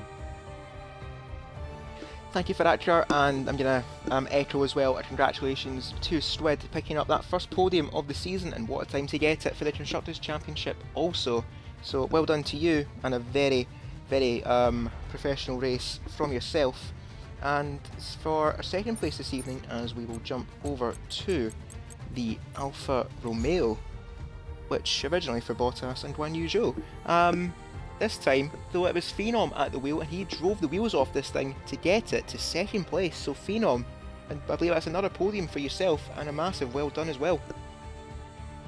Yeah, yep. Having the last few races, grabbing P5 or up, so it's been going pretty good. Of course, and as well, going into this race as well, you did get through to Q3, but just couldn't quite get the lap time you needed in those interchangeable conditions. Yeah. What was the original plan going into the race? Were you considering potentially starting on hards, or were you just going to copy what the field were doing around you? Yeah, well, going on to the last part of Q3, I had a great lap going, invalidated on the very last corner, cut it just a little too close. Thought I had probably a pole position on that. So that was a bummer starting 10th, but starting the race, practiced a little bit earlier in the week, saw that both tires go off pretty hard whenever you start on them, so I just decided to go medium. It was more likely to be a safety car, I felt, off the beginning. So started with the mediums to go to the hards, and I saw the undercut works pretty well too, so was able to luckily miss out on some crashes that were ahead of me and moved me up into P2 pretty quick a few laps in, and then was able to hold on for the rest of the race. Indeed, held on, but just couldn't quite get past Junuvane at the end. But when you did see that safety car as well, did you think you had a chance, or did Junuvane have just too much of a pace advantage as well? Because we did talk about it as well during the race, that he might have been running potentially lower wings. So was your setup a little bit lower downforce, or do you have a bit more higher wings to focus on like the S's section of Sector 1? Yeah, it was, they were 28, 24, so I was running probably a little bit, a little more top speed. Shadows was always gaining through the first sector, and then I was able to pull out a couple tenths in the last sector. So, but after that safety car, I was kind of juggling whether to stay out, with 2 laps on the hards to hold it off, but I saw Pitton would only bring me out at 4th, so I figured, I'm probably just going to do whatever Juno does, and he went in, so I followed him in there to go on the sauce, but yeah, I couldn't catch him by any means. I was draining all the ERS, and he was still staying 4 or 5 tenths ahead, so it's about as good as I could do there at the end. I'm sure second place, especially after qualifying, wouldn't have been a bad result regardless. But as we move on to next week as well, and I would argue your home track, but technically America is going to have 3 tracks next year. So, Circuit of the Americas, is that a track that you find is one of your favourites in the game, or is it a track that you think could potentially be at the bottom of the list? That first sector is always, just like this one here. It's tough to, this one's tough to stay out of trouble penalty-wise going through there, so... other than that part, though, I like the rest of the track, and should hopefully be another good finish there and get a little bit closer to the championship.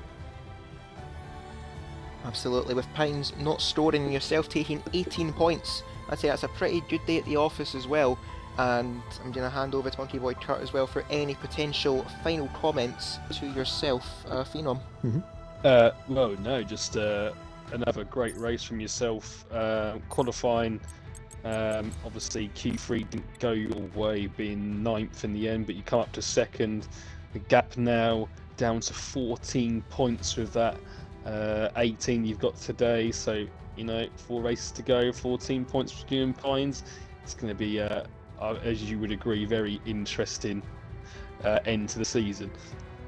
Yeah, should be a last fun couple races. That's what I was looking at today too. I saw him go out in Q2, so I was really hoping to get a big jump on him there in Q3, and I turned out to be right in front of him. But luckily, I was able to hold it together for the race and grab some more points towards the championship. And I believe that will do it. Yep, I believe that will do it for our interviews this evening, as unfortunately Junuvane couldn't make it for post-race, but as I mentioned before, probably partying with the Red Bull team, and another first place for Junuvane, so I'm sure all of us will say a big well done to Junuvane. And before we go, as we do have the Red Bull, the car which took him to that victory here in Japan for today's race, I'm going to hand over to Monkey Boy Kurt for our driver of the day vote, courtesy of the Cotoms. Yeah, well, I'm just going to quickly, Junuvane, I've put a message for the fans. He's just responded with, he said, yeah, quali was in the last hot lap was just trying to survive in the wet, obviously. Setup was good. He had low wings today, which we could obviously see when he was overtaking people like Silverside Boy. Had a good start on the whole race, was very comfortable driving. Yeah, and he's very pleased, obviously, to take another win. So, looks like a very positive Junuvane, and yeah, he's moved up to, I think, now to 139 points as well, so puts himself into the top 5. As for driver of the day, there's a lot of people I could give it to. Junuvane, Phenom, obviously Jaffmaster had another good one from where he started, and Squid getting his first podium. I think before we knew about the shadow penalty, I actually was going to give it to Jaffmaster, simply because he'd come up from last on the grid, did a different strategy to everyone else and made it basically work. He gained 8-9 places, got the fastest lap as well. But I do think he did start 11th, and he has got his first podium. Today I'm going to give it to Squid. EG46 Squid gets my driver of the day today, mate. And there we have it. Squid, who did unfortunately leave the party, so won't be able to accept that reward as an absolute fraud, but still 3rd place for Squid. And just a massive well done to everyone in the Tier 2 race. A very, very eventful race with late drama, and it sees Junuvane take the win, as I keep saying, just to add a bit more time onto the clock for live streaming, taking his victory. A second victory from what I know. We're professionals, so we know all the stats. But what I do know is that is going to be it for our Tier 2 Championship round 16 around Japan. As aforementioned, we will be racing at the Circuit of the Americas next week, where the Tier 3 drivers, aka yours truly, hopefully doesn't defraud themselves, because now with that championship decided, it's absolutely everything to play for, and with only 20 points covering the gap between P2 and P4, there's still plenty to play for, and there's a lot on offer as we head off to North America, or USA. Thank you to Monkey Boy Kurt for joining me in the commentary box this evening. Yeah, no worries, mate. Always a pleasure to do these races with you. We had another great one tonight, and hopefully we'll have another good 4, obviously, in the latter stages of this season. The only driver's title left to be decided, and I'm sure it's going to be great last few races. Absolutely, couldn't put it any better myself. And so that has been Monkey Boy Kurt. This has been Tier 2, and I have been Cruiser 1872. Thank you all for watching from all of us here at FPRL. Good night.